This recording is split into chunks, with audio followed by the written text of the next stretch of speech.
Dusty Dust Man, I've got this line drawing I did isolated on the top layer here, and I have, here's the original drawing. You can see where I've erased out the collar area and some of this here, and when I do my in here I had to erase. So when I do my drawing, I don't worry about making mistakes. I just make them and then clean them up. And here's the white layer on layer 1, and there's the color, and there is the black line. So let's go through the process one more time. So what you do is you have to have the white layer on, and you have to have the black layer line work on. You go to select, color range, and then you take the dropper and you put it on the white of the paper inside the line or outside the line, but usually inside the line. I click and I hit OK, and you'll see a bunch of little ant lines isolated, but what that does is that's actually on the end.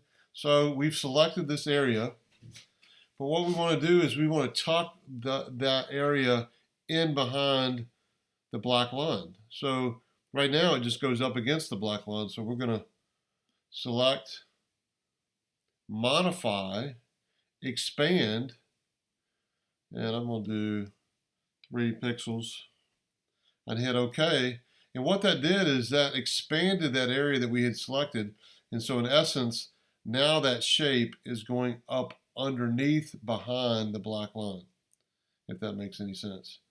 So before, when we had the area selected, it went right up to the black line, but we want that color to go up underneath the black line so there's no little white space gap halo effect. All right, so now we go to layer 2. We're going to add an extra layer, so now we have layer 3, and we're just going to pick any color we want. I'm going to use pink. Edit, fill, and you hit OK, the foreground color, and you hit OK, and look at that, the whole thing is filled with color. And now I'm going to do on my keyboard is Command D is deselect, and you can see that what we've done in essence is we've created shapes that we can now select and fill in underneath that black line. So now I'm going to come in here and I'm just going to get rid of the layer outside our character, and I'm going to, I took the what did I pick? This magic wand. I chose this magic wand and I selected this area outside the kid. Then I'm going to select it in between his legs. Now we just have the character itself to color in, and there's the shapes. And you can start picking your colors that you want. I like to do a harmonized color palette. So if I have an off-white color, I'm choosing off-white here. I'm doing a little bit of, if I want to do a skin color, you can see I'm working the CMYK, which is what highlights likes. A little bit too orange. I'm going to back down on that. All right, so the point is now you can come in here and start selecting any color you want. I'm going to do a bright yellow.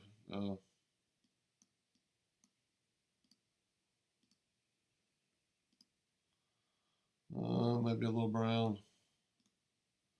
Let's make that a little grayish brown. All right, you get the idea. I use the eyedropper a lot to collect the other colors around it. So that's a keystroke. So I've got my selection tool, which is the bucket tool. That's my fill in.